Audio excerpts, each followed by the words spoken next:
सरदार धाम। समाज निर्माण थी राष्ट्र निर्माण।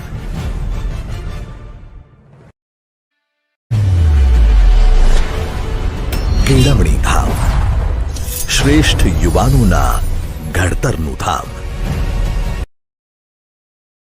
योग की दुनिया में आपका स्वागत है।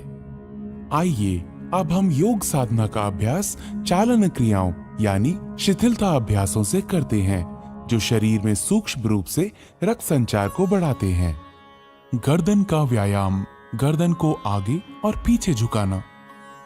सचेत मुद्रा में खड़े हों। पैरों को आरामदायक स्थिति में फैलाएं तथा हाथों को कमर पर रखें। सांस छोड़ें तथा सिर को धीरे धीरे आगे की ओर झुकाएं और थोड़ी को छाती से स्पर्श कराने का प्रयास करें। सांस भीतर लें तथा सिर को उतना पीछे ले जाएं जितना आराम से जा सके और सांस भीतर लिए हुए सिर को वापस आगे लाएं। गर्दन को बाहिनी तथा दाहिनी ओर झुकाना। सांस छोड़ें तथा सिर को धीरे धीरे दाहिनी तरफ झुकाएं। कान को कंधे के उतना अधिक निकट ले जाएं जितना संभव हो। सांस भीतर लें तथा सिर को सामान्य स्थिति में लाएं। सांस छोड़ें तथा सिर को बाईं तरफ झुकाएं। सांस भीतर लें तथा सिर को वापस सामान्य स्थिति में लाएं। दाहिनी और बाहिनी ओर घुमाना। सांस छोड़ें तथा सिर आराम से दाहिनी तरफ इतना घुमाएं कि थोड़ी कंधे की सीध में आ जाए। सांस भीतर लें तथा सिर को वापस सामान्य स्थिति में लाएं। सांस छोड़ें तथा सिर को बाईं तरफ घुमाएं। सांस भीतर लें तथा सिर को वापस सामान्य स्थिति में लाएं। गर्दन को घुमाना। सिर को आगे की ओर झुकाकर थोड़ी को छाती से स्पर्श कराने का प्रयास करें। सांस भीतर लें तथा सिर को घड़ी की सुइयों की दिशा में घुमाएं। सिर नीचे की ओर जाते समय सांस छोड़ें। सिर को घड़ी की सुइयों की विपरीत दिशा में घुमाएं। गर्दन के चारों ओर खिंचाव, गर्दन के जोड़ों और मांसपेशियों के शिथिलन तथा गर्दन के तनाव के दूर होने की अनुभूति करें। गर्दन में दर्द और स्पॉन्डिलाइटिस की शिकायत वाले लोगों को यह व्यायाम आराम से करना चाहिए। स्कंद संचालन। दोनों पैर परस्पर मिले हुए हों। पैर से सिर तक के हिस्से को सीधा रखें। भुजाओं को बगल में रखें। श्वास खींचते हुए बगल से दोनों भुजाओं को अपने सिर से ऊपर उठाएं। हथेलियां ऊर्ध्व दिशा में हों। श्वास छोड़ते हुए दोनों भुजाओं को बगल में वापस ले आएं। जब हाथों को सिर से ऊपर उठाएं तो ध्यान रखें कि वे सिर को स्पर्श ना करें। इसी तरह जब हाथों को नीचे लेकर आएं तो इस बात का ध्यान रखें कि जांघों को वे स्पर्श ना करें। उंगलियों को मिलाते हुए दोनों हथेलियों को पूरी तरह खोलें।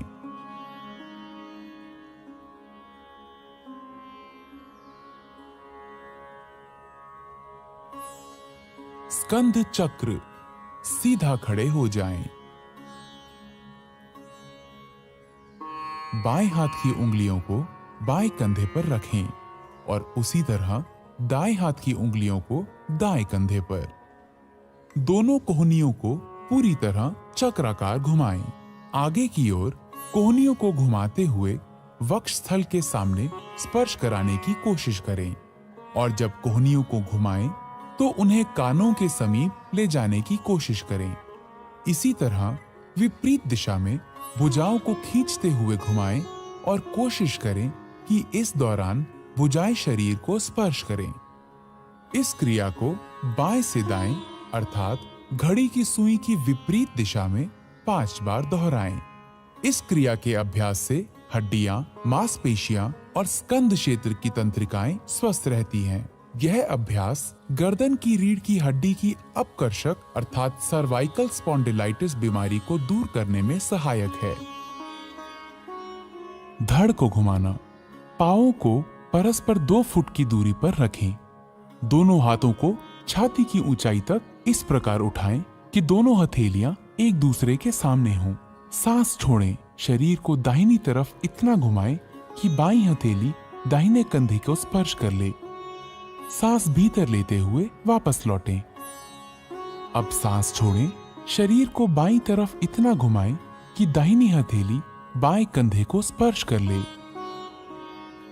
सांस भीतर लेते हुए वापस लौटें। पुनः दोहराएं। सांस लेते हुए धीरे धीरे करें। मेरुदंड या डिस्क संबंधी समस्या होने पर तथा मासिक धर्म के दौरान यह व्यायाम ना करें। खड़ी मुद्रा में विश्राम करें। घुटनों को चलाना। सांस भीतर लें, अपनी भुजाओं को कंधों तक उठाएं। सांस छोड़ें, घुटने मोड़ें तथा अपने शरीर को शून्य की मुद्रा में नीचे लाएं। सांस भीतर लें और शरीर को सीधा करें। 2 बार और दोहराएं। इस व्यायाम से घुटने तथा कूल्हे के जोड़ मजबूत होते हैं। अत्यधिक आर्थराइटिस की समस्या होने पर इस व्यायाम को छोड़ दें। हाथों को नीचे लाते समय सांस छोड़ें। आइए अब योगासना की तरफ बढ़ें। ताड़ासन। ताड़ का अर्थ है ताड़ का पेड़। पैरों को परस्पर 2 इंच की दूरी पर रखें। उंगलियों को आपस में जकड़ें तथा कलाइयों को बाहर की तरफ मोड़ें। सांस भीतर लें तथा भुजाओं को ऊपर उठाते हुए कंधों की सीध में ले जाएं। एड़ियों को भूमि से ऊपर उठाएं और अंगूठों पर संतुलित हों। इस स्थिति में 10 से 15 सेकंड तक रहें। ये आसन शरीर में मजबूती लाता है, रीढ़ से जुड़ी तांत्रिकाओं के संकुलन को ठीक करने में सहायता देता है और गलत मुद्राओं को ठीक करता है। सांस छोड़ें, एड़ियों को नीचे लाएं, उंगलियों की जकड़न को खोलें, हाथों को धड़ के समांतर नीचे लाएं और खड़े होने की मुद्रा में वापस आएं। वृक्षासन। वृक्ष का अर्थ है पेड़। दोनों पैरों में 2 इंच की दूरी बनाकर खड़े हो जाएं। आंखों के सामने किसी बिंदु पर ध्यान केंद्रित करें। श्वास को शरीर के बाहर छोड़ते हुए दाएं पैर को मोड़कर उसके पंजे को बाएं पैर की अंदरूनी जांघ पर रखें। अभ्यास करते समय ध्यान रखें कि एड़ी मूलाधार अर्थात पेरिनियम क्षेत्र से मिली होनी चाहिए। गहरी श्वास लेते हुए दोनों हाथों को ऊपर की ओर ले जाएं और हथेलियों को परस्पर मिलाएं।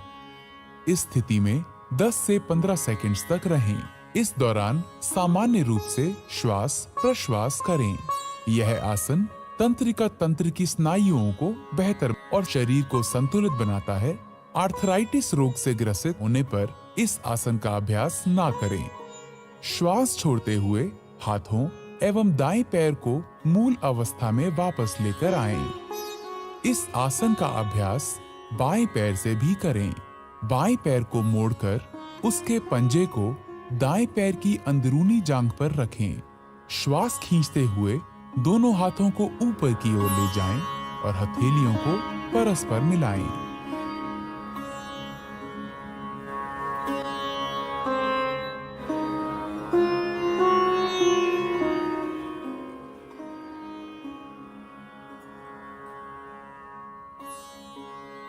पादहस्तासना। पाद का अर्थ है पैर और हस्त का अर्थ है हाथ। धीरे धीरे सांस भीतर लें और हाथों को ऊपर उठाएं। शरीर को कमर से ऊपर की ओर खींचें। सांस छोड़ें तथा आगे की तरफ तब तक झुकें जब तक पूरी हथेली धरती को स्पर्श करने लगे। इस अंतिम स्थिति को 10 से 30 सेकंड तक बनाए रखें। जिन लोगों को पीठ की अकड़न की समस्या हो उन्हें अपनी क्षमता के अनुरूप ही झुकना चाहिए। अब सांस भीतर लें, धीरे धीरे सीधी स्थिति में आएं और भुजाओं को सिर के ऊपर ले जाकर खींचें। सांस छोड़ें और धीरे धीरे प्रक्रियाओं को विपरीत क्रम में करते हुए प्रारंभिक स्थिति में आएं। विश्राम करें। अर्ध चक्रासन। दोनों हाथों से कमर पर सहारा दें। सांस छोड़ें, सिर को पीछे झुकाएं, गर्दन की मांसपेशियों को खींचें तथा रीढ़ के निचले हिस्से से पीछे की ओर झुकें। सामान्य सांस लेते हुए विश्राम करें। इस स्थिति में 10 से 30 सेकंड तक रहें। अर्ध चक्रासन रीढ़ को लचीला बनाता है तथा मेरु तंत्रिकाओं को मजबूती प्रदान करता है। यह सांस लेने की क्षमता को बेहतर बनाता है। सांस भीतर लें, धीरे धीरे वापस आएं तथा विश्राम करें। उच्च रक्तचाप के रोगियों को सावधानी से झुकना चाहिए। त्रिकोणासन। त्रिकोण का अर्थ है त्रिभुज। पैरों को परस्पर आरामदायक दूरी पर रखकर खड़े हों। हाथों को धीरे धीरे किनारे से तब तक उठाएं जब तक वे क्षैतिज ना हो जाएं। सांस छोड़ें, धीरे धीरे दाहिनी तरफ झुकें और दाहिने हाथ को दाहिने पैर के ठीक पीछे रखें। बाएं हाथ को दाहिने हाथ की सीध में खड़ा करें। सामान्य श्वास के साथ इस स्थिति में 10 से 30 सेकंड तक रहें। यह समतल पैर से बचाता है, पिंडलियों, जांघों तथा कमर की मांसपेशियों को मजबूती प्रदान करता है और मेरुदंड को लचीला बनाता है। सांस अंदर लेने के साथ ही धीरे धीरे वापस आएं। बाईं तरफ के लिए फिर दोहराएं। स्लिप डिस्क, साइटिका और उदर शल्य चिकित्सा के उपरांत यह आसन ना करें। अपनी शारीरिक सीमाओं से आगे ना जाएं।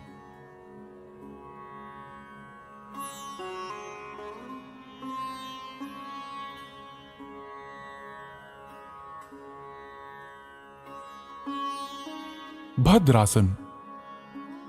आइए अब बैठने वाली मुद्राओं के लिए तैयार हों। भद्र का अर्थ है दृढ़।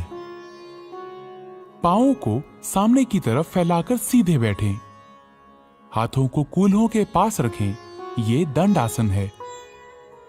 अब अपने पैरों के तलवों को एक साथ रखें। सांस छोड़ें और अपने हाथों को अपने पैरों के अंगूठों पर कसें।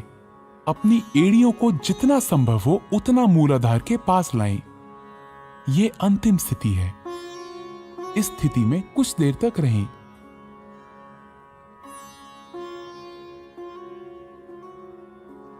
भद्रासन शरीर को दृढ़ रखता है और मस्तिष्क को स्थिर करता है। अब अपने पैरों को खींचें और विश्राम की अवस्था में आएं। एक्यूट आर्थराइटिस अथवा साइटिका होने पर यह अभ्यास ना करें। वज्रासन। सर्वप्रथम दंडासन में बैठ जाएं। पैरों को मोड़ते हुए एड़ियों पर बैठ जाएं। जांघों को सटा कर रखें एवं अंगूठे एक दूसरे से सटे हुए हों। हाथों को घुटनों पर रखें। सिर से पांव तक शरीर को सीधा रखें। इस आसन को वज्र आसन कहते हैं।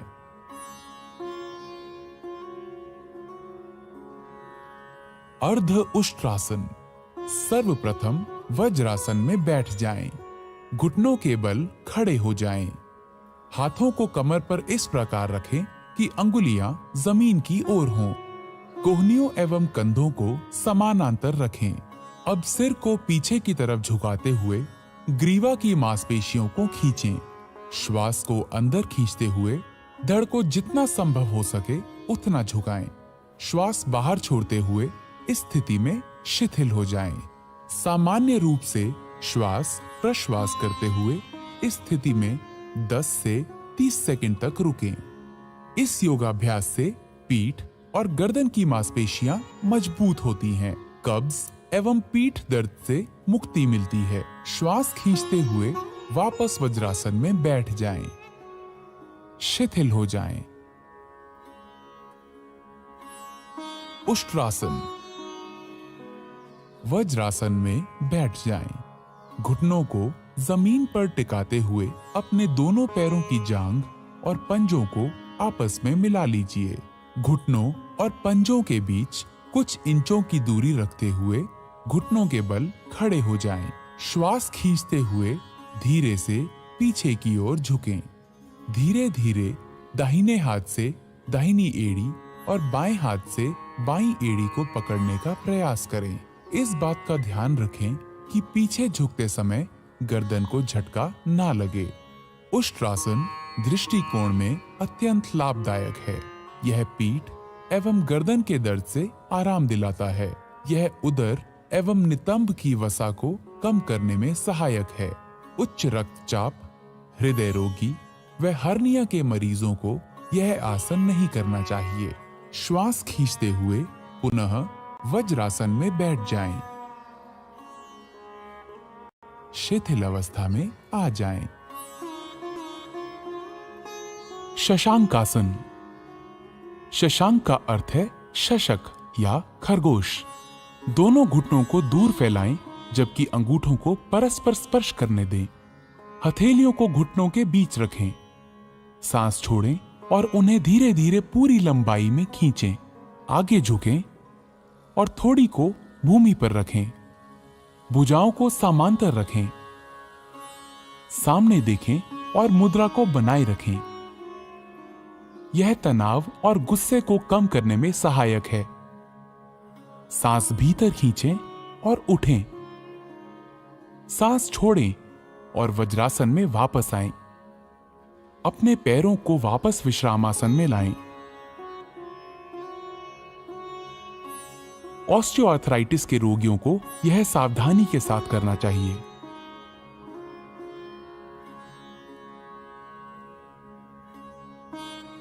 उत्तान मंडूकासन। इस आसन में शरीर की स्थिति ऊर्ध्वमुखी मेंढक जैसी हो जाती है। वज्रासन में बैठ जाएं। अंगूठों को सटाते हुए दोनों घुटनों को अधिक से अधिक फैलाएं। श्वास खींचते हुए अपने हाथों को ऊपर उठाएं। सिर के पीछे से दोनों हाथों को मोड़ें और हथेलियों को विपरीत कंधों पर रखें। अपनी पीठ और गर्दन को सीधा रखें और थोड़ी देर इसी स्थिति में बने रहें। यह आसन पीठ दर्द और ग्रीवा दर्द की तकलीफ से छुटकारा दिलाने में सहायक है। यह आसन शरीर के मध्य पट के लिए लाभदायक है। यह फेफड़े की कार्य क्षमता में वृद्धि करता है। घुटनों व जोड़ों के दर्द से पीड़ित व्यक्तियों को इस आसन से परहेज करना चाहिए। वापसी में श्वास खींचते हुए दोनों हाथों को धीरे धीरे सीधा करें और वापस ले आएं। अपने घुटनों को मिलाकर पूर्ववत स्थिति में ले आएं।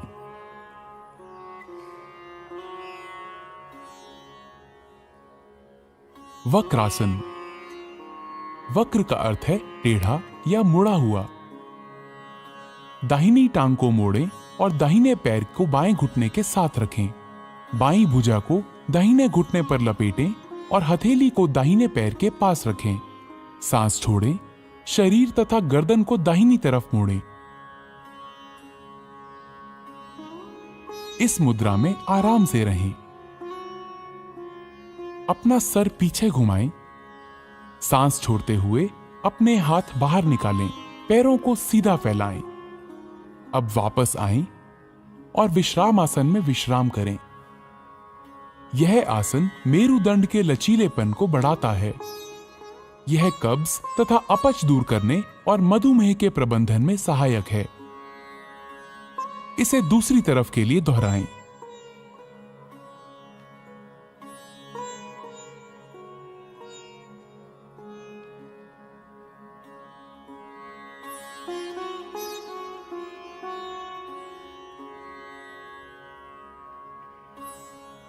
अपना सिर पीछे घुमाएं।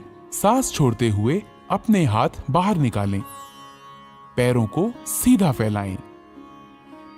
अब वापस आएं और विश्राम आसन में विश्राम करें।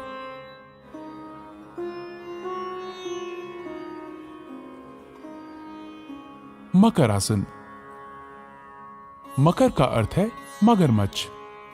पेट के बल इस प्रकार लेट जाएं कि टांगे एक दूसरे से दूर हों तथा पैर बाहर की ओर हों। दोनों बाहें मोड़ लें तथा दाहिने हाथ को बाएं हाथ पर रखें। अपने सिर को हाथों पर रख लें। आराम करें। यह मकर आसन है। यह आसन सभी अधोमुखी मुद्राओं में विश्राम के लिए किया जाता है। यह पीठ के निचले हिस्से को आराम पहुंचाता है। भुजंगासन। अब अधोमुखी मुद्राओं के लिए तैयार हों। भुजंग का अर्थ है सर्प या कोबरा।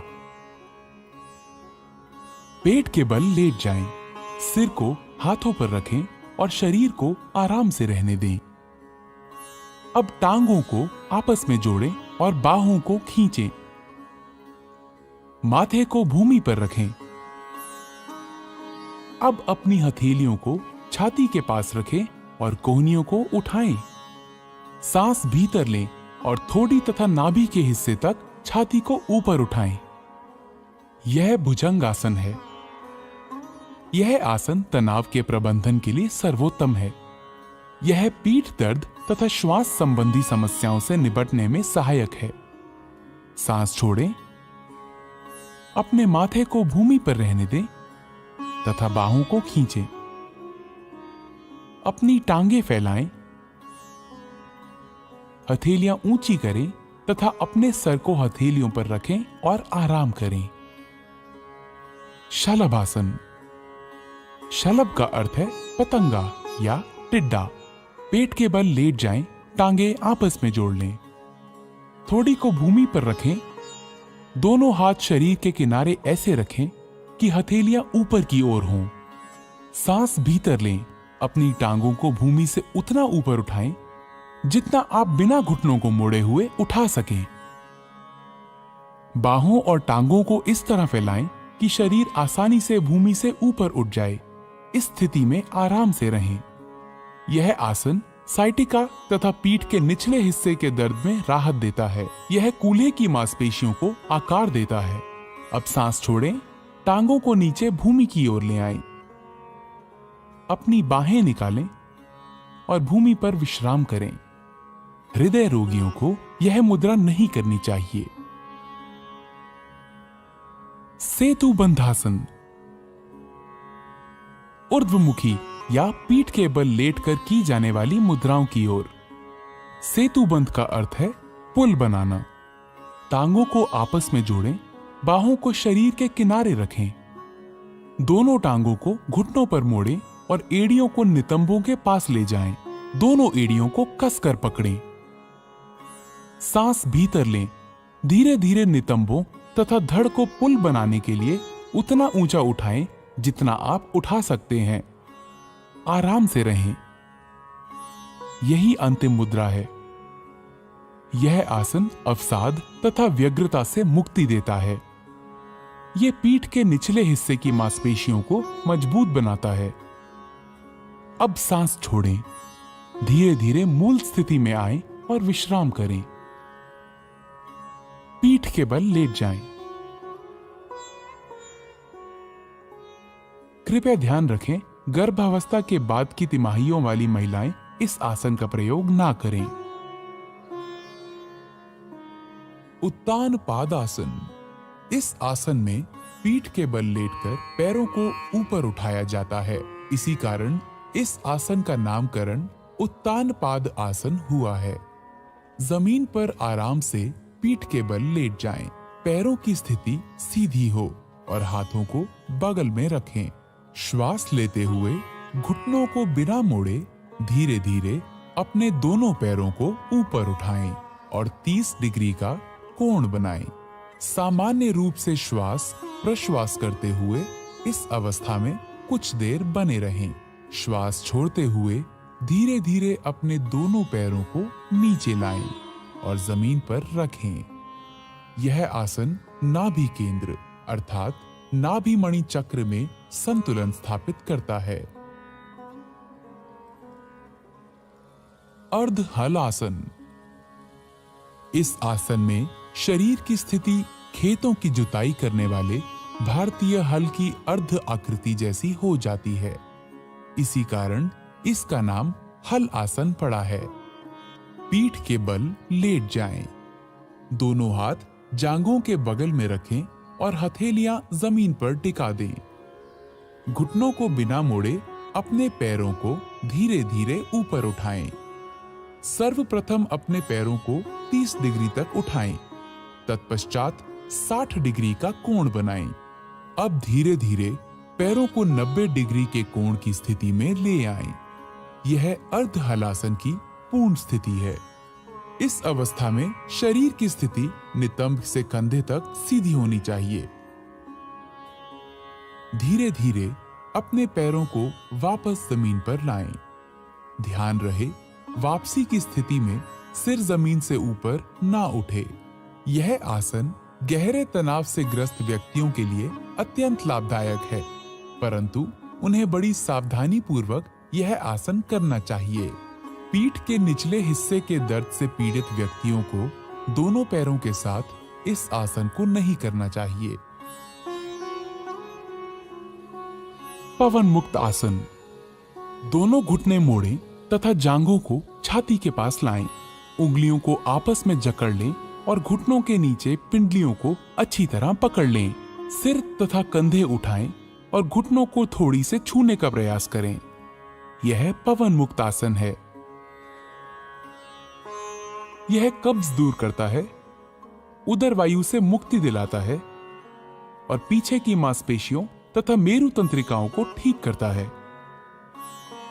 अपना सिर पीछे लाएं, सांस छोड़ें। अपनी टांगों को सीधा फैलाएं। आराम करें। उदर की चोटों, हर्निया, साइटिका तथा गर्भावस्था में यह अभ्यास ना करें।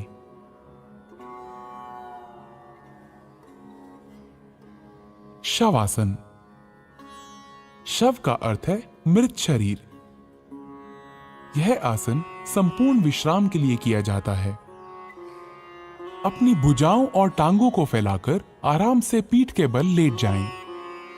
हथेलियां ऊपर की ओर हों। आंखें बंद कर लें। पूरे शरीर को जागृत भाव से विश्राम दें। प्राकृतिक श्वास से परिचित हों। इसे लयबद्ध और धीमा होने दें। ताजगीपूर्ण और निश्चिंतता की अनुभूति होने तक इस अवस्था में रहें। यह आसन सभी प्रकार के तनावों से मुक्ति देता है और शरीर तथा मस्तिष्क दोनों को विश्राम देता है। यह तनाव तथा उसके परिणामों के प्रबंधन में बहुत सहायक है।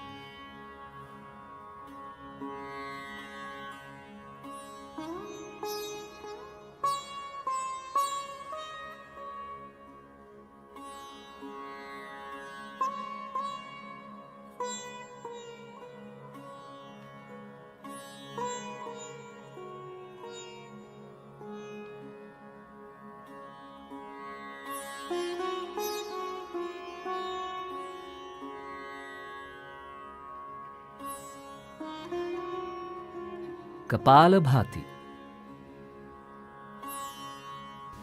यह मस्तिष्क के अग्रभाग के श्वसन केंद्रों को उत्तेजित करता है। ध्यान की किसी भी मुद्रा में बैठ जाएं। आंखें बंद करें और पूरे शरीर को विश्राम दें। गहरी सांस भीतर लें, सीना फुलाएं। सांस को उदर की मांसपेशियों के बलशाली संकुचन से बाहर निकालें। शांत रूप से सांस भीतर लेना और सक्रिय रूप से बाहर निकालना जारी रखें।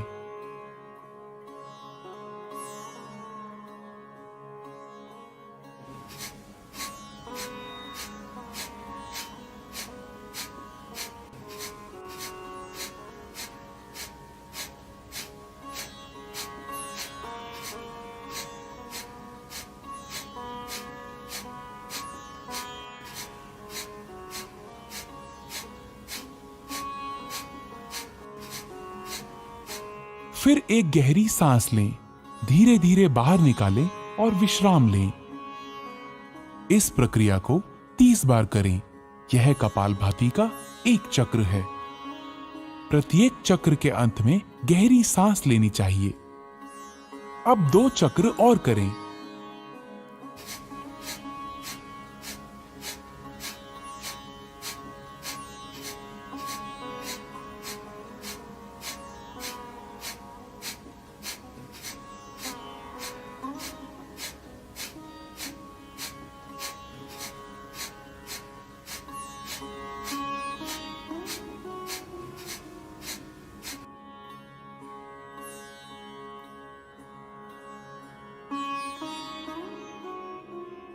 कपालभाति सामने की वायु नलिकाओं को स्वच्छ करता है।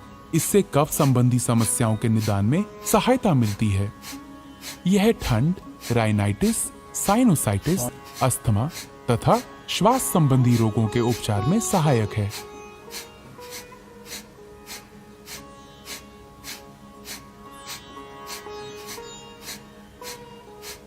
कृपया ध्यान रखें, हृदय संबंधी परेशानियों, उच्च रक्तचाप, चक्कर आना, माइग्रेन, स्ट्रोक, हर्निया तथा गैस्ट्रिक अल्सर होने पर इसका अभ्यास ना करें। प्राणायाम, नाड़ी शोधन या अनुलोम विलोम प्राणायाम। क्रमशः बाएं तथा दाएं नासिका छिद्रों से सांस लेना है। ध्यान की मुद्रा में बैठ जाएं। मेरुदंड सीधा रखें, सिर ऊंचा तथा आंखें बंद हों। शरीर को कुछ गहरी सांसें लेकर आराम की स्थिति में लाएं। बाईं हथेली को बाएं घुटने पर ज्ञान मुद्रा में रखें। दायां हाथ नासाग्र मुद्रा में होना चाहिए। दाएं अंगूठे को दाहिने नासिका छिद्र पर रखें। बाएं नासिका छिद्र से श्वास अंदर लें, फिर इसे बंद कर लें। दाहिने नासिका छिद्र से श्वास बाहर निकालें। अगली बार दाहिने नासिका छिद्र से सांस भीतर लें। दाहिना नासिका छिद्र बंद करें और बाएं नासिका छिद्र से श्वास बाहर निकालें। यह नाड़ी शोधन या अनुलोम विलोम प्राणायाम का एक चक्र है। 5 चक्र और पूरे करें।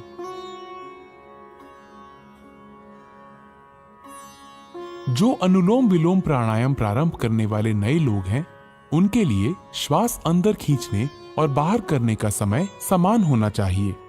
धीरे धीरे इनके समय का अनुपात बढ़ाकर 1:2 करना चाहिए। सांस धीमी, स्थिर तथा नियंत्रित होनी चाहिए। इस प्राणायाम का उद्देश्य ऊर्जा के सभी प्रमुख मार्गों को शुद्ध करना है। ये पूरे शरीर को पोषित करता है।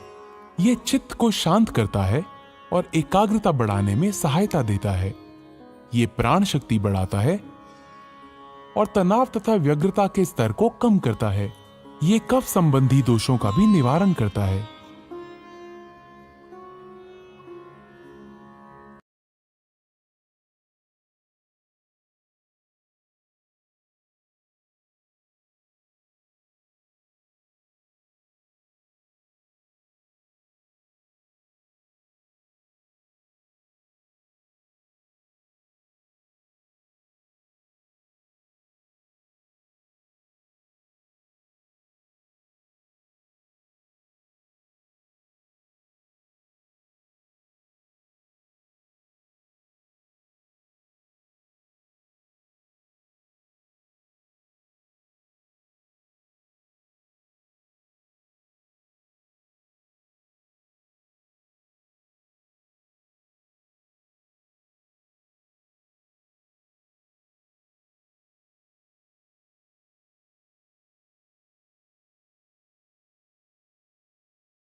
सरदार धाम, समाज निर्माण थी राष्ट्र निर्माण।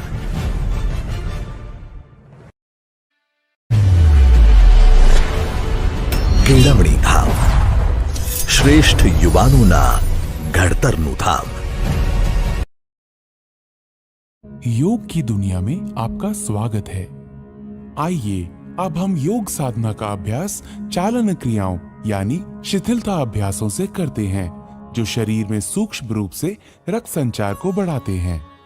गर्दन का व्यायाम, गर्दन को आगे और पीछे झुकाना। सचेत मुद्रा में खड़े हों। पैरों को आरामदायक स्थिति में फैलाएं तथा हाथों को कमर पर रखें। सांस छोड़ें तथा सिर को धीरे धीरे आगे की ओर झुकाएं और थोड़ी को छाती से स्पर्श कराने का प्रयास करें। सांस भीतर लें तथा सिर को उतना पीछे ले जाएं जितना आराम से जा सके और सांस भीतर लिए हुए सिर को वापस आगे लाएं। गर्दन को बाहिनी तथा दाहिनी ओर झुकाना। सांस छोड़ें तथा सिर को धीरे धीरे दाहिनी तरफ झुकाएं। कान को कंधे के उतना अधिक निकट ले जाएं जितना संभव हो। सांस भीतर लें तथा सिर को सामान्य स्थिति में लाएं। सांस छोड़ें तथा सिर को बाईं तरफ झुकाएं। सांस भीतर लें तथा सिर को वापस सामान्य स्थिति में लाएं। दाहिनी और बाहिनी ओर घुमाना। सांस छोड़ें तथा सिर आराम से दाहिनी तरफ इतना घुमाएं कि थोड़ी कंधे की सीध में आ जाए। सांस भीतर लें तथा सिर को वापस सामान्य स्थिति में लाएं। सांस छोड़ें तथा सिर को बाईं तरफ घुमाएं। सांस भीतर लें तथा सिर को वापस सामान्य स्थिति में लाएं। गर्दन को घुमाना। सिर को आगे की ओर झुकाकर थोड़ी को छाती से स्पर्श कराने का प्रयास करें। सांस भीतर लें तथा सिर को घड़ी की सुइयों की दिशा में घुमाएं। सिर नीचे की ओर जाते समय सांस छोड़ें। सिर को घड़ी की सुइयों की विपरीत दिशा में घुमाएं। गर्दन के चारों ओर खिंचाव, गर्दन के जोड़ों और मांसपेशियों के शिथिलन तथा गर्दन के तनाव के दूर होने की अनुभूति करें। गर्दन में दर्द और स्पॉन्डिलाइटिस की शिकायत वाले लोगों को यह व्यायाम आराम से करना चाहिए। स्कंध संचालन। दोनों पैर परस्पर मिले हुए हों। पैर से सिर तक के हिस्से को सीधा रखें। भुजाओं को बगल में रखें। श्वास खींचते हुए बगल से दोनों भुजाओं को अपने सिर से ऊपर उठाएं। हथेलियां ऊर्ध्व दिशा में हों। श्वास छोड़ते हुए दोनों भुजाओं को बगल में वापस ले आएं। जब हाथों को सिर से ऊपर उठाएं तो ध्यान रखें कि वे सिर को स्पर्श ना करें। इसी तरह जब हाथों को नीचे लेकर आएं तो इस बात का ध्यान रखें कि जांघों को वे स्पर्श ना करें। उंगलियों को मिलाते हुए दोनों हथेलियों को पूरी तरह खोलें।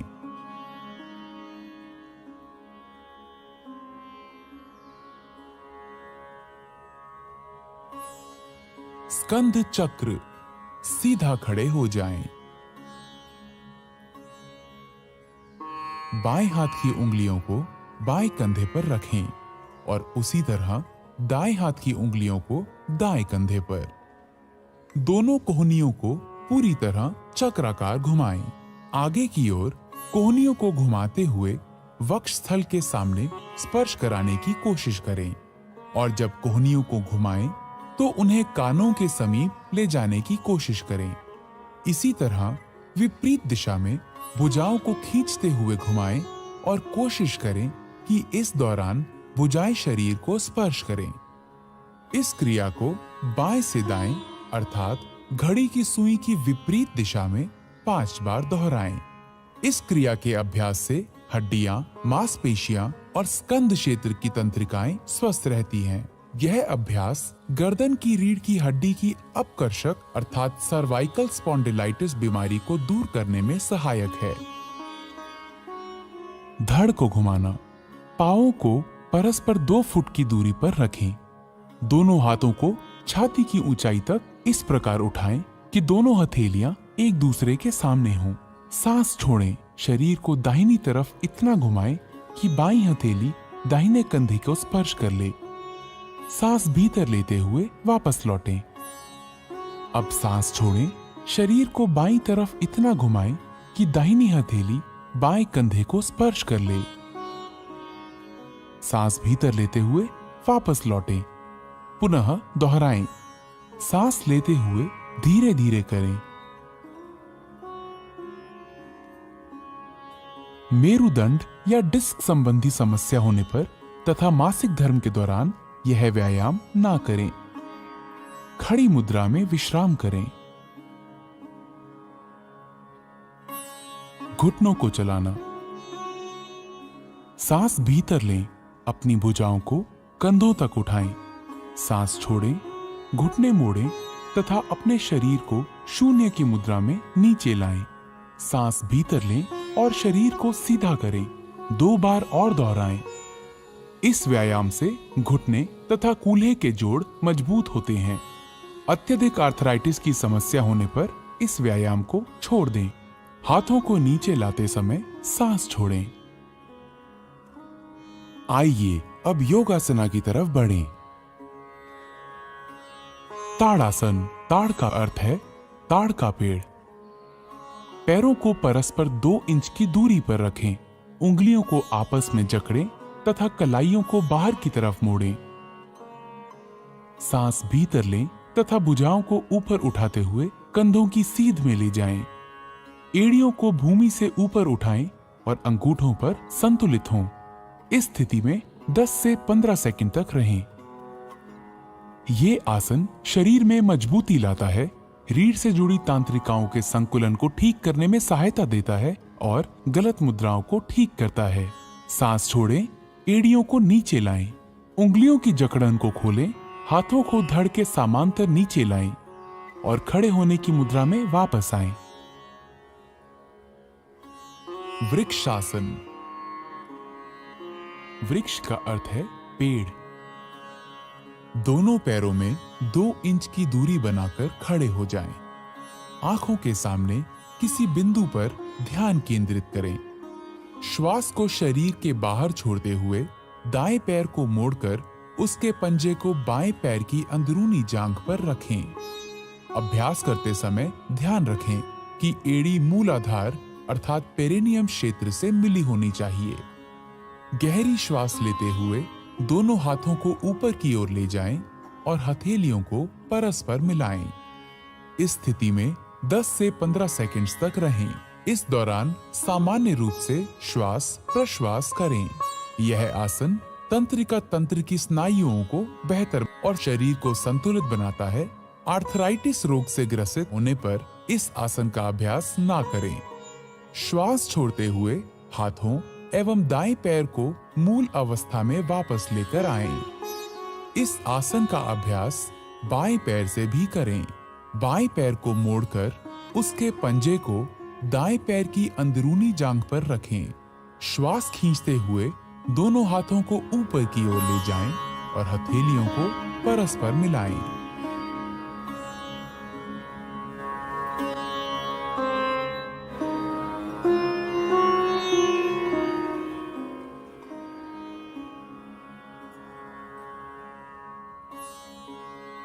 पादहस्तासना। पाद का अर्थ है पैर और हस्त का अर्थ है हाथ।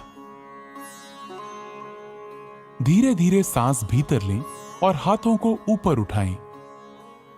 शरीर को कमर से ऊपर की ओर खींचें।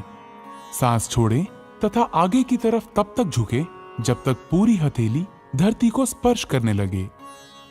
इस अंतिम स्थिति को 10 से 30 सेकंड तक बनाए रखें। जिन लोगों को पीठ की अकड़न की समस्या हो, उन्हें अपनी क्षमता के अनुरूप ही झुकना चाहिए। अब सांस भीतर लें, धीरे धीरे सीधी स्थिति में आएं और भुजाओं को सिर के ऊपर ले जाकर खींचें। सांस छोड़ें और धीरे धीरे प्रक्रियाओं को विपरीत क्रम में करते हुए प्रारंभिक स्थिति में आएं। विश्राम करें। अर्ध चक्रासन। दोनों हाथों से कमर पर सहारा दें। सांस छोड़ें, सिर को पीछे झुकाएं, गर्दन की मांसपेशियों को खींचें तथा रीढ़ के निचले हिस्से से पीछे की ओर झुकें। सामान्य सांस लेते हुए विश्राम करें। इस स्थिति में 10 से 30 सेकंड तक रहें। अर्ध चक्रासन रीढ़ को लचीला बनाता है तथा मेरु तांत्रिकाओं को मजबूती प्रदान करता है। यह सांस लेने की क्षमता को बेहतर बनाता है। सांस भीतर लें, धीरे धीरे वापस आएं तथा विश्राम करें। उच्च रक्तचाप के रोगियों को सावधानी से झुकना चाहिए। त्रिकोणासन। त्रिकोण का अर्थ है त्रिभुज। पैरों को परस्पर आरामदायक दूरी पर रखकर खड़े हों। हाथों को धीरे धीरे किनारे से तब तक उठाएं जब तक वे क्षैतिज ना हो जाएं। सांस छोड़ें, धीरे धीरे दाहिनी तरफ झुकें और दाहिने हाथ को दाहिने पैर के ठीक पीछे रखें। बाएं हाथ को दाहिने हाथ की सीध में खड़ा करें। सामान्य श्वास के साथ इस स्थिति में 10 से 30 सेकंड तक रहें। यह समतल पैर से बचाता है, पिंडलियों, जांघों तथा कमर की मांसपेशियों को मजबूती प्रदान करता है और मेरुदंड को लचीला बनाता है। सांस अंदर लेने के साथ ही धीरे धीरे वापस आएं। बाईं तरफ के लिए फिर दोहराएं। स्लिप डिस्क, साइटिका और उदर शल्य चिकित्सा के उपरांत यह आसन ना करें। अपनी शारीरिक सीमाओं से आगे न जाएं।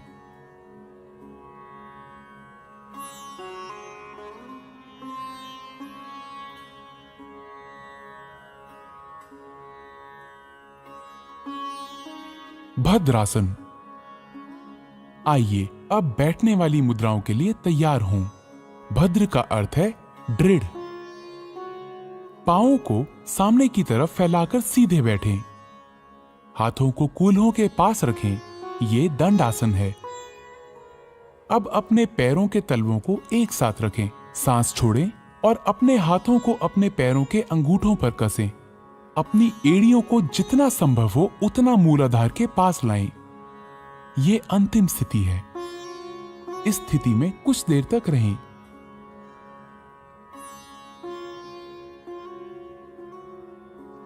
भद्रासन शरीर को दृढ़ रखता है और मस्तिष्क को स्थिर करता है। अब अपने पैरों को खींचें और विश्राम की अवस्था में आएं। एक्यूट आर्थराइटिस अथवा साइटिका होने पर यह अभ्यास ना करें। वज्रासन। सर्वप्रथम दंडासन में बैठ जाएं। पैरों को मोड़ते हुए एड़ियों पर बैठ जाएं। जांघों को सटा कर रखें एवं अंगूठे एक दूसरे से सटे हुए हों।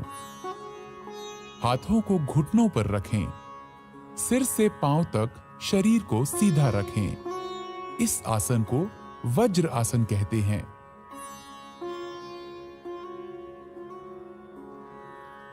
अर्ध उष्ट्रासन। सर्वप्रथम वज्रासन में बैठ जाएं। घुटनों के बल खड़े हो जाएं। हाथों को कमर पर इस प्रकार रखें कि अंगुलियां जमीन की ओर हों। कोहनियों एवं कंधों को समानांतर रखें। अब सिर को पीछे की तरफ झुकाते हुए ग्रीवा की मांसपेशियों को खींचें। श्वास को अंदर खींचते हुए धड़ को जितना संभव हो सके उतना झुकाएं। श्वास बाहर छोड़ते हुए इस स्थिति में शिथिल हो जाएं। सामान्य रूप से श्वास प्रश्वास करते हुए इस स्थिति में 10 से 30 सेकंड तक रुकें। इस योगाभ्यास से पीठ और गर्दन की मांसपेशियां मजबूत होती हैं। कब्ज एवं पीठ दर्द से मुक्ति मिलती है। श्वास खींचते हुए वापस वज्रासन में बैठ जाएं। शिथिल हो जाएं। उष्ट्रासन। वज्रासन में बैठ जाएं।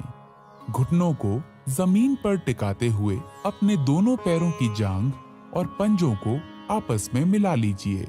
घुटनों और पंजों के बीच कुछ इंचों की दूरी रखते हुए घुटनों के बल खड़े हो जाएं। श्वास खींचते हुए धीरे से पीछे की ओर झुकें।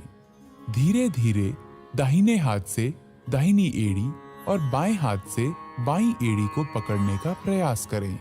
इस बात का ध्यान रखें कि पीछे झुकते समय गर्दन को झटका ना लगे।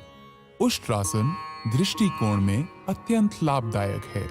यह पीठ एवं गर्दन के दर्द से आराम दिलाता है। यह उदर एवं नितंब की वसा को कम करने में सहायक है। उच्च रक्तचाप, हृदय रोगी व हर्निया के मरीजों को यह आसन नहीं करना चाहिए। श्वास खींचते हुए पुनः वज्रासन में बैठ जाएं। शिथिल अवस्था में आ जाएं। शशांकासन। शशांक का अर्थ है शशक या खरगोश। दोनों घुटनों को दूर फैलाएं जबकि अंगूठों को परस्पर स्पर्श करने दें। हथेलियों को घुटनों के बीच रखें। सांस छोड़ें और उन्हें धीरे धीरे पूरी लंबाई में खींचें। आगे झुकें और थोड़ी को भूमि पर रखें। भुजाओं को समांतर रखें। सामने देखें और मुद्रा को बनाए रखें। यह तनाव और गुस्से को कम करने में सहायक है। सांस भीतर खींचें और उठें। सांस छोड़ें और वज्रासन में वापस आएं। अपने पैरों को वापस विश्रामासन में लाएं। ऑस्टियोआर्थराइटिस के रोगियों को यह सावधानी के साथ करना चाहिए।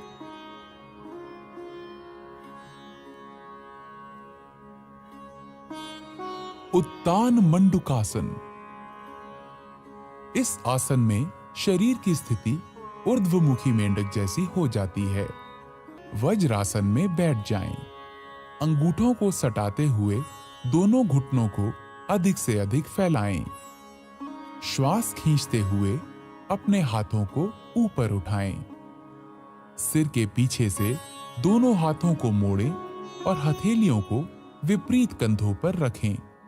अपनी पीठ और गर्दन को सीधा रखें और थोड़ी देर इसी स्थिति में बने रहें। यह आसन पीठ दर्द और ग्रीवा दर्द की तकलीफ से छुटकारा दिलाने में सहायक है। यह आसन शरीर के मध्य पट के लिए लाभदायक है। यह फेफड़े की कार्य क्षमता में वृद्धि करता है। घुटनों व जोड़ों के दर्द से पीड़ित व्यक्तियों को इस आसन से परहेज करना चाहिए। वापसी में श्वास खींचते हुए दोनों हाथों को धीरे धीरे सीधा करें और वापस ले आएं। अपने घुटनों को मिलाकर पूर्ववत स्थिति में ले आएं।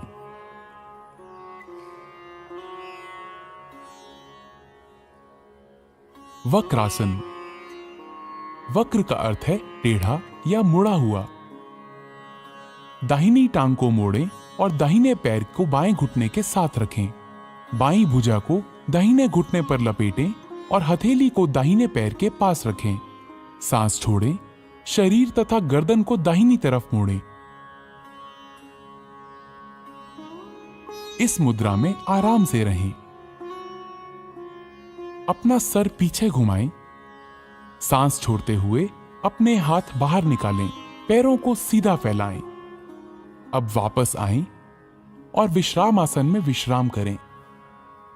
यह आसन मेरुदंड के लचीलेपन को बढ़ाता है। यह कब्ज तथा अपच दूर करने और मधुमेह के प्रबंधन में सहायक है। इसे दूसरी तरफ के लिए दोहराएं।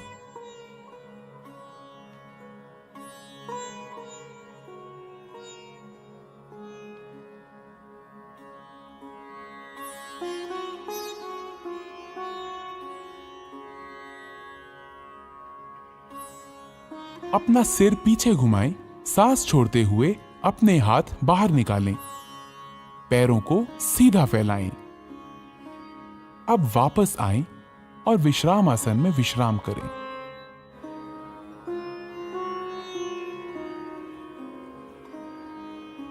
मकर आसन। मकर का अर्थ है मगरमच्छ। पेट के बल इस प्रकार लेट जाएं कि टांगे एक दूसरे से दूर हों तथा पैर बाहर की ओर हों। दोनों बाहें मोड़ लें तथा दाहिने हाथ को बाएं हाथ पर रखें। अपने सिर को हाथों पर रख लें। आराम करें। यह मकर आसन है। यह आसन सभी अधोमुखी मुद्राओं में विश्राम के लिए किया जाता है। यह पीठ के निचले हिस्से को आराम पहुंचाता है।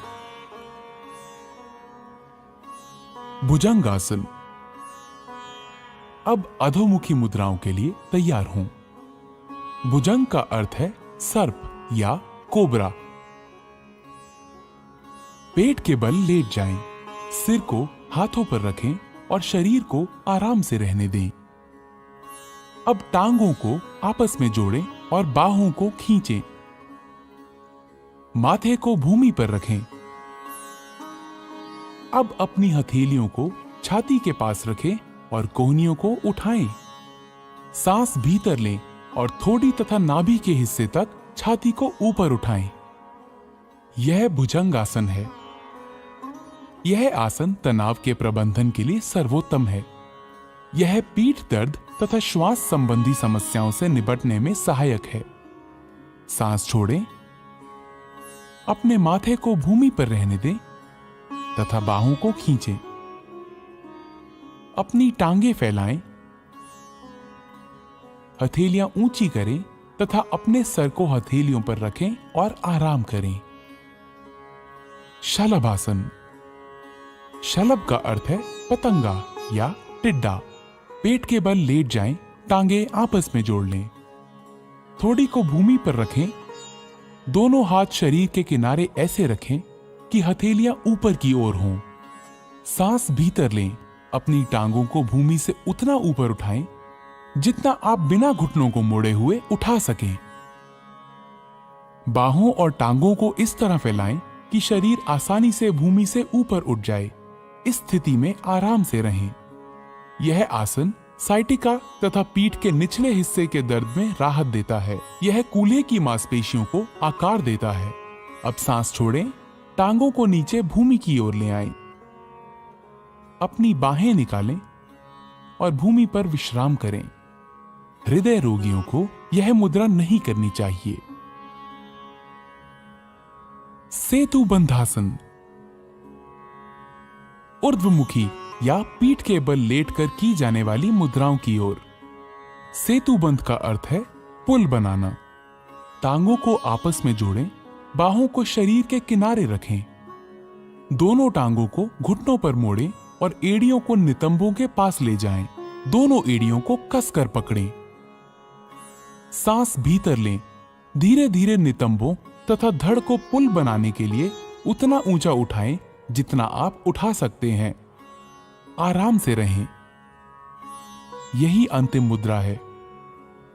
यह आसन अवसाद तथा व्यग्रता से मुक्ति देता है। यह पीठ के निचले हिस्से की मांसपेशियों को मजबूत बनाता है। अब सांस छोड़ें। धीरे धीरे मूल स्थिति में आएं और विश्राम करें। पीठ के बल लेट जाएं। कृपया ध्यान रखें, गर्भावस्था के बाद की तिमाहियों वाली महिलाएं इस आसन का प्रयोग ना करें। उत्तान पादासन। इस आसन में पीठ के बल लेटकर पैरों को ऊपर उठाया जाता है। इसी कारण इस आसन का नामकरण उत्तान पाद आसन हुआ है। जमीन पर आराम से पीठ के बल लेट जाएं। पैरों की स्थिति सीधी हो और हाथों को बगल में रखें। श्वास लेते हुए घुटनों को बिना मोड़े धीरे धीरे अपने दोनों पैरों को ऊपर उठाएं और 30 डिग्री का कोण बनाएं। सामान्य रूप से श्वास प्रश्वास करते हुए इस अवस्था में कुछ देर बने रहें। श्वास छोड़ते हुए धीरे धीरे अपने दोनों पैरों को नीचे लाएं और जमीन पर रखें। यह आसन नाभि केंद्र अर्थात नाभि मणि चक्र में संतुलन स्थापित करता है। अर्ध हल आसन। इस आसन में शरीर की स्थिति खेतों की जुताई करने वाले भारतीय हल की अर्ध आकृति जैसी हो जाती है। इसी कारण इसका नाम हल आसन पड़ा है। पीठ के बल लेट जाएं। दोनों हाथ जांघों के बगल में रखें और हथेलियां जमीन पर टिका दें। घुटनों को बिना मोड़े अपने पैरों को धीरे धीरे ऊपर उठाएं। सर्वप्रथम अपने पैरों को 30 डिग्री तक उठाएं। तत्पश्चात 60 डिग्री का कोण बनाएं। अब धीरे धीरे पैरों को 90 डिग्री के कोण की स्थिति में ले आएं। यह अर्ध हलासन की पूर्ण स्थिति है। इस अवस्था में शरीर की स्थिति नितंब से कंधे तक सीधी होनी चाहिए। धीरे धीरे अपने पैरों को वापस जमीन पर लाएं। ध्यान रहे वापसी की स्थिति में सिर जमीन से ऊपर ना उठे। यह आसन गहरे तनाव से ग्रस्त व्यक्तियों के लिए अत्यंत लाभदायक है, परंतु उन्हें बड़ी सावधानी पूर्वक यह आसन करना चाहिए। पीठ के निचले हिस्से के दर्द से पीड़ित व्यक्तियों को दोनों पैरों के साथ इस आसन को नहीं करना चाहिए। पवन मुक्त आसन। दोनों घुटने मोड़ें तथा जांघों को छाती के पास लाएं। उंगलियों को आपस में जकड़ लें और घुटनों के नीचे पिंडलियों को अच्छी तरह पकड़ लें। सिर तथा कंधे उठाएं और घुटनों को थोड़ी से छूने का प्रयास करें। यह पवन मुक्त आसन है। यह कब्ज दूर करता है, उदर वायु से मुक्ति दिलाता है और पीछे की मांसपेशियों तथा मेरु तंत्रिकाओं को ठीक करता है। अपना सिर पीछे लाएं, सांस छोड़ें। अपनी टांगों को सीधा फैलाएं। आराम करें। उदर की चोटों, हर्निया, साइटिका तथा गर्भावस्था में यह अभ्यास ना करें।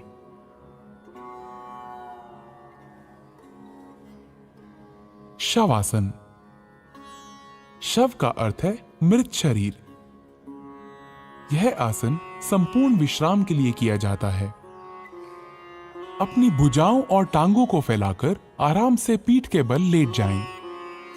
हथेलियां ऊपर की ओर हों। आंखें बंद कर लें। पूरे शरीर को जागृत भाव से विश्राम दें। प्राकृतिक श्वास से परिचित हों। इसे लयबद्ध और धीमा होने दें। ताजगीपूर्ण और निश्चिंतता की अनुभूति होने तक इस अवस्था में रहें। यह आसन सभी प्रकार के तनावों से मुक्ति देता है और शरीर तथा मस्तिष्क दोनों को विश्राम देता है। यह तनाव तथा उसके परिणामों के प्रबंधन में बहुत सहायक है।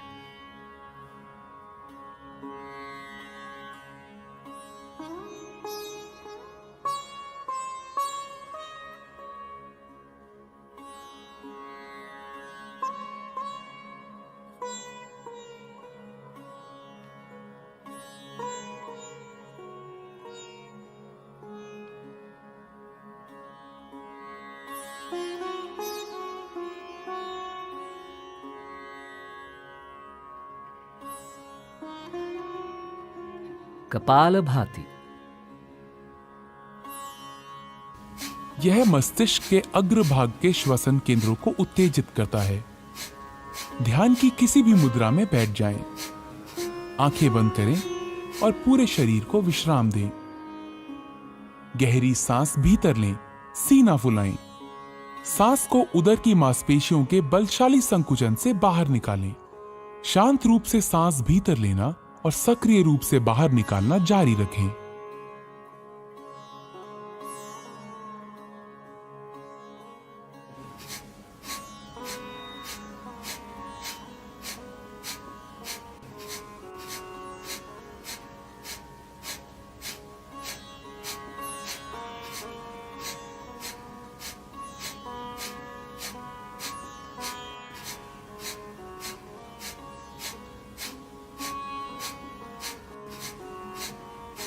फिर एक गहरी सांस लें, धीरे धीरे बाहर निकालें और विश्राम लें।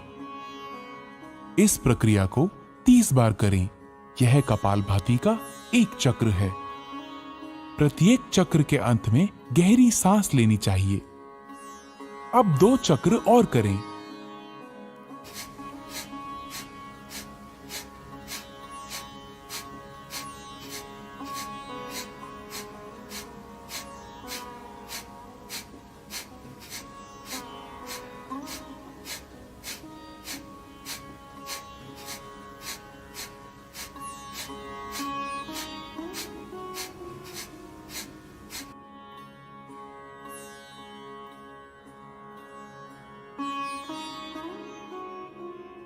कपालभाति सामने की वायु नलिकाओं को स्वच्छ करता है।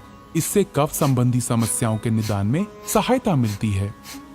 यह ठंड, राइनाइटिस, साइनोसाइटिस, अस्थमा तथा श्वास संबंधी रोगों के उपचार में सहायक है।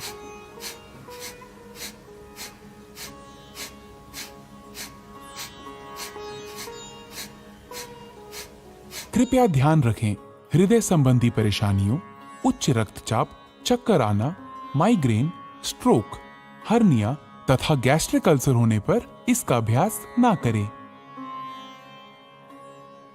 प्राणायाम। नाड़ी शोधन या अनुलोम विलोम प्राणायाम। क्रमशः बाएं तथा दाएं नासिका छिद्रों से सांस लेना है। ध्यान की मुद्रा में बैठ जाएं। मेरुदंड सीधा रखें, सिर ऊंचा तथा आंखें बंद हों। शरीर को कुछ गहरी सांसें लेकर आराम की स्थिति में लाएं। बाईं हथेली को बाएं घुटने पर ज्ञान मुद्रा में रखें। दायां हाथ नासाग्र मुद्रा में होना चाहिए। दाएं अंगूठे को दाहिने नासिका छिद्र पर रखें। बाएं नासिका छिद्र से श्वास अंदर लें, फिर इसे बंद कर लें। दाहिने नासिका छिद्र से श्वास बाहर निकालें। अगली बार दाहिने नासिका छिद्र से सांस भीतर लें। दाहिना नासिका छिद्र बंद करें और बाएं नासिका छिद्र से श्वास बाहर निकालें। यह नाड़ी शोधन या अनुलोम विलोम प्राणायाम का एक चक्र है। 5 चक्र और पूरे करें।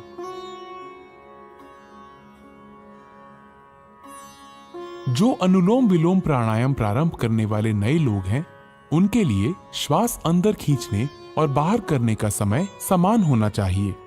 धीरे धीरे इनके समय का अनुपात बढ़ाकर 1:2 करना चाहिए। सांस धीमी, स्थिर तथा नियंत्रित होनी चाहिए। इस प्राणायाम का उद्देश्य ऊर्जा के सभी प्रमुख मार्गों को शुद्ध करना है। ये पूरे शरीर को पोषित करता है। ये चित्त को शांत करता है और एकाग्रता बढ़ाने में सहायता देता है। ये प्राण शक्ति बढ़ाता है और तनाव तथा व्यग्रता के स्तर को कम करता है। ये कफ संबंधी दोषों का भी निवारण करता है।